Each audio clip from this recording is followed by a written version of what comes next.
جیسے زنا ہے، اب زنا جو کبیرہ گناہ ہے زنا، وہ تو شرمگاہ سے ہوتا ہے، لیکن اس تک پہنچنے کے لیے زبان بہت بڑی معاون ہوتی ہے۔ انسان زبان سے ہی وہ سارا سلسلہ شروع ہوتا ہے جو جا کر کے شرمگاہ تک کے پہنچتا ہے۔ اس لیے اللہ کے نبی صلی اللہ علیہ وسلم نے فرمایا زبان بھی زنا کرتی ہے، اور زبان کا زنا بولنا ہے۔ تو بہت سارے کبیرہ گناہ جو ہے نا وہ زبان سے ہوتے ہیں۔ انسان اگر اپنی زبان کو کنٹرول کر لے تو بہت سارے کبیرہ گناہوں سے بچ جائے گا۔ اس لیے زبان کو کنٹرول کرنا سیکھیں۔ بعض سلف کہا کرتے تھے لسانی سبع ان ارسلتہ اکلتنی، میری زبان ایک درندہ ہے، اگر اس کو میں نے چھوڑ دیا تو یہ مجھے ہی کھا جائے گا۔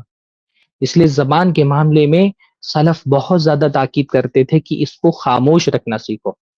زبان کے معاملے میں، زبان کا استعمال کے معاملے میں سب سے اہم ترین بات یہ ہے کہ زبان کو کم سے کم استعمال کیا جائے، زیادہ سے زیادہ خاموش رہا جائے۔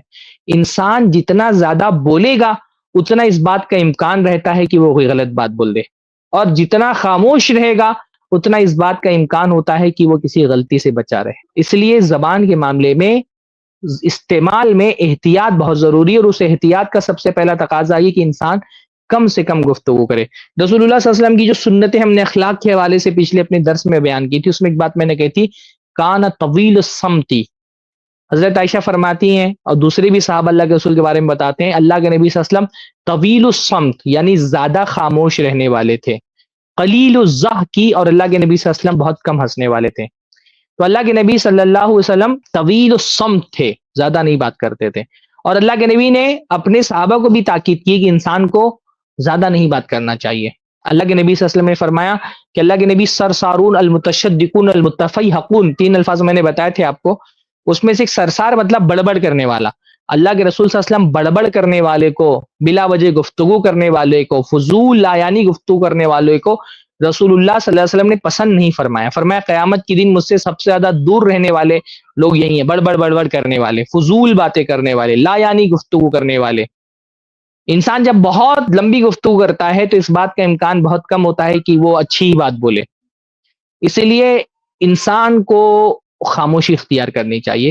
رسول اللہ صلی اللہ علیہ وسلم نے نجات کے بارے میں بتایا من صامت نجا، جو آدمی چپ رہے گا وہ نجات پا جائے گا، یعنی جو جتنا خاموش رہے گا اتنا ہی اس کا قیامت کے دن نجات پانے کا امکان بڑھ جائے گا۔ زیادہ بولنا بہت سارے فتنوں کی جڑ ہوتی ہے۔ خاموش رہنے سے انسان کا عیب بھی چھپا رہتا ہے، اور کسی غلط بات کے بولنے سے وہ چپ بھی رہتا ہے۔ مطلب خاموش رہنے کا مطلب اگر انسان کوئی خیر کی بات بول رہا ہے تب تو اس کو بولنا چاہیے۔ بولنے سے پہلے سوچنا چاہیے کہ جو بات بھی میں بولنے جا رہا ہوں اس میں خیر ہے کہ نہیں، دنیا کا خیر، آخرت کا خیر۔ اگر کوئی ایسی بات بولنے جا رہا ہے جس میں خیر ہے تب تو اس کو بولنا چاہیے۔ جو کچھ مواقع بولنے کی بھی ہوتے ہیں، جہاں بولنے کا موقع ہو وہاں بولنا چاہیے، وہاں خاموش رہنا کوئی اچھی بات نہیں ہے۔ جہاں بولنے کا موقع ہو وہاں خاموش رہنا کوئی اچھی بات نہیں ہے۔ اللہ کے نبی صلی اللہ علیہ وسلم نے ہم کو بتایا ہے کہ جو انسان برائی ہوتا ہوا دیکھے تو اس کو چاہیے کہ اس برائی کو ہاتھ سے روکے۔ ہاتھ سے نہیں روک سکتا ہے فَإِن لَمْ يَسْتَطِعْ فَبِلِسَانِهِ، اگر ہاتھ سے نہیں روک سکتا ہے تو زبان سے روکے۔ تو آپ کے سامنے اگر کوئی برائی ہو رہی ہے تب بھی آپ کو خاموش نہیں رہنا ہے۔ جو ہم سے کہا گیا کہ خاموشی نجات ہے، وہاں ایسے موقع پر خاموشی نجات ہے جہاں انسان کا بولنا بے فائدہ ہو، اس کے بولنے میں کوئی خیر نہ ہو۔ اگر بولنے میں خیر ہے تب تو بولنا چاہیے، لیکن اگر کوئی ایسی بات بول رہا ہے جس میں کوئی خیر نہیں ہے، اب خیر دنیا کا بھی ہو سکتا ہے، آخرت کا بھی ہو سکتا ہے، اس لیے انسان کو بولنے سے پہلے تولنا چاہیے۔